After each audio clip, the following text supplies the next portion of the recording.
Buongiorno amici, siamo in Sicilia per una toccata e fuga. Per esattezza ci troviamo a Giardini Naxos, siamo nell'oasi naturale. Vive la France frérot! Vive la France! World Cup mon frère, World Champion! Ciao!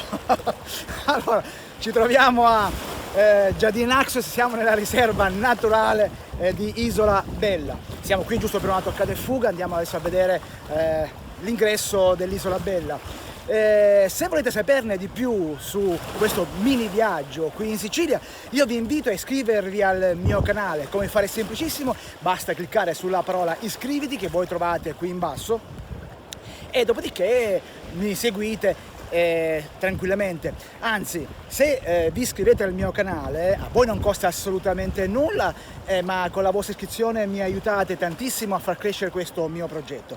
Bene ragazzi, se questo video vi interessa, vi aspetto dopo la sigla. A dopo!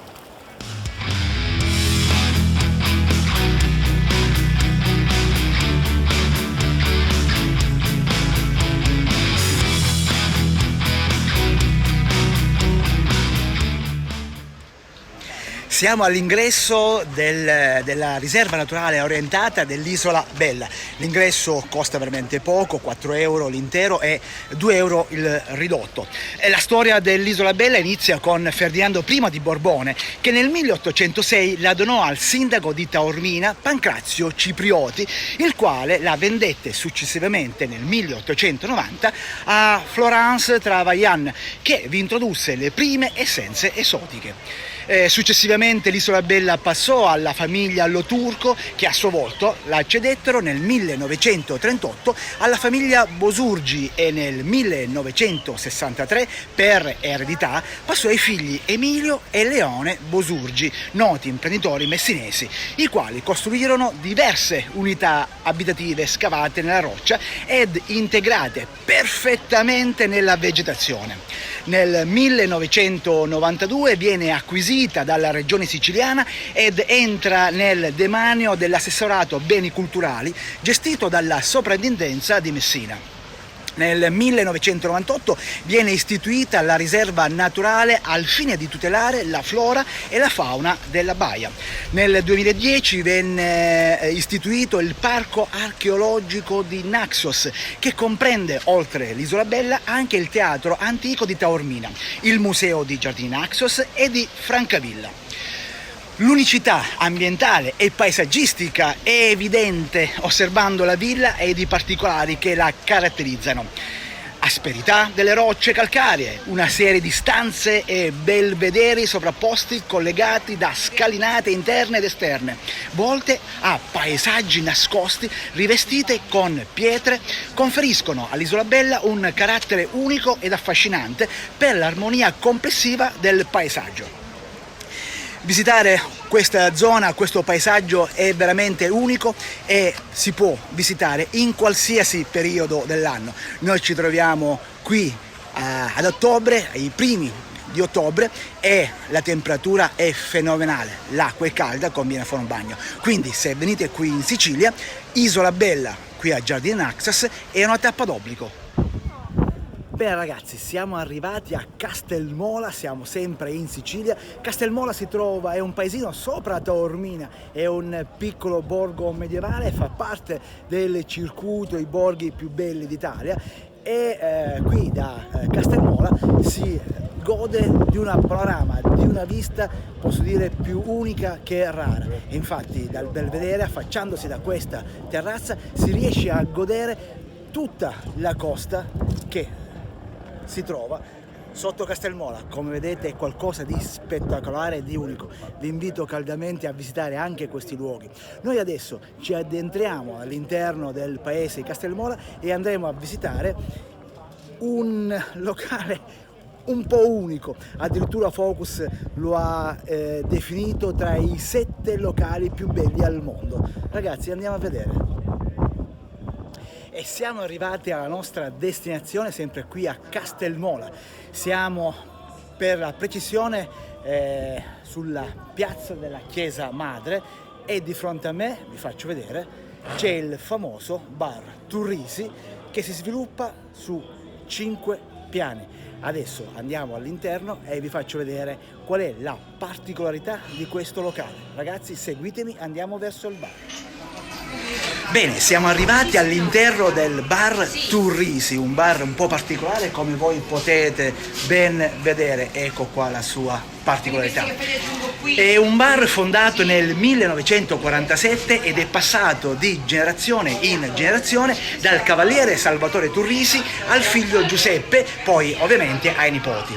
Oggi il bar Turrisi rappresenta di certo uno dei luoghi di culto della Sicilia, imperdibile luogo dove è possibile degustare i tipici sapori mediterranei in compagnia di sculture che rappresentano la fecondità e virilità dell'uomo.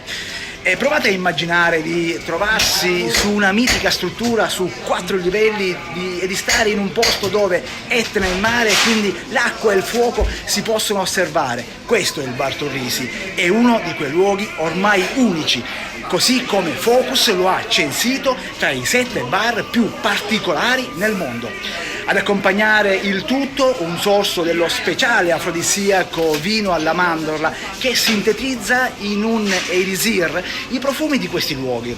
La storia dei falli, o minchia come si dice qui in dialetto siciliano, non sono altro che una rappresentanza della cultura dei luoghi e giammai il senso volgare del membro virile dell'uomo. Taormina e Castelmolo, la sua storia, i bizzarri personaggi ne sono stati protagonisti, estetismi da salotto e follie d'alcova, amori e peccati, grandi amatori, grandi sognatori, grandi trasgressori. Furono questi i luoghi ad ospitare le prime comunità gay al sole mediterraneo negli ultimi decenni dell'Ottocento. Fragili, inquieti e raffinati, rampolli di illustri e ricche famiglie che cullavano qui i tormenti esistenziali della già decadente Europa.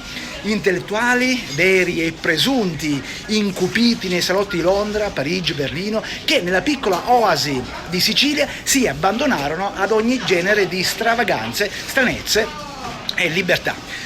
Qui personaggi come David Herbert Lorenz, Goethe, Oscar Wilde, Thomas Mann e Wilhelm von Gleden, barone tedesco che con le sue fotografie di nudi maschili rappresentava quel mondo ellenico di cui la storia della Sicilia ne è intrisa. Qui il cavaliere Turrisi che per spirito libero e per passione per la storia volle rappresentare qui in questo bar tutta la cultura di qui i tempi, creando così il famoso bar Turrisi. L'idea del fallo ha sicuramente suscitato inizialmente grande sgomento, specialmente per il parroco, infatti la chiesa è attaccata a questo bar, ma in realtà è un simbolo per nulla volgare, si trova anche nella cultura dei greci che furono gli antichi colonizzatori di questa terra. È il dio Priapo che ha rappresentato nell'antica Grecia la fecondità, la libertà, la fortuna, la vita e la bellezza. Questi ideali che da sempre aleggiano nell'area di questa terra calda e arida trovano una collocazione ben definita in questo bar che insieme agli altri elementi coreografici come i carretti siciliani, i pupi, le chiavi di carretto eccetera cerca di sintetizzare parte della cultura siciliana. Il fallo è peraltro un simbolo che ha rappresentato nell'antichità l'antidoto contro il malocchio, di cui non si può negare di certo la sua efficacia. Oggi questo luogo continua a portare avanti ciò che la storia ha lasciato senza tralasciare le esigenze del presente. Per raggiungere il bar è molto semplice, il punto di partenza è sicuramente il parcheggio, dove c'è anche la fermata del bus. Si continua a salire, ma questa volta a piedi, su per le scale che portano fino alla piazza di Sant'Antonio, dove incontrerete l'arco della vecchia entrata, e da qui la piazza che offre al turista i primi scorci di panorama. Quindi poi dovete proseguire verso l'interno del paese percorrendo la via Pio IX che porta direttamente al Duomo. Lì troverete il bar Turrisi. Ovviamente adesso siamo qui, non possiamo non assaggiare il famoso vino aromatizzato alla mandorla. Ah, dimenticato, Raggiungere Castelmola è semplicissimo, dall'autostrada Catania-Messina troverete l'uscita Taormina-Castelmola e poi è ben indicato, Castelmola, salite su per poco più di 4 km, lasciate la macchina al parcheggio e poi venite qua. Ragazzi, non ve ne pentirete. Bene ragazzi, io ho concluso questo video, noi adesso andremo a assaggiare qualche prelibatezza di questo bar e poi concludiamo questo video. Ciao ragazzi, ci vediamo dopo. E allora abbiamo anche visto il bar Turrisi, un bar particolare come avete potuto notare per quanto riguarda la caratteristica peculiare. Bene, noi adesso ritorniamo a casa, Castelmola è una bellissima borgata da visitare, vi consiglio vivamente di venire più in su.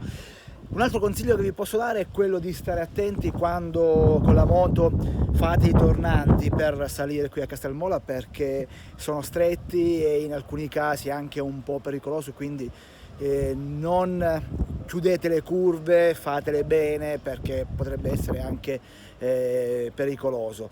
Bene ragazzi, io concludo qui questo video e come al solito, come disse il buon Nico Cireghini, casco in testa ben allacciato, luci accese anche di giorno e prudenza sempre. Ciao ragazzi, ci vediamo al prossimo video.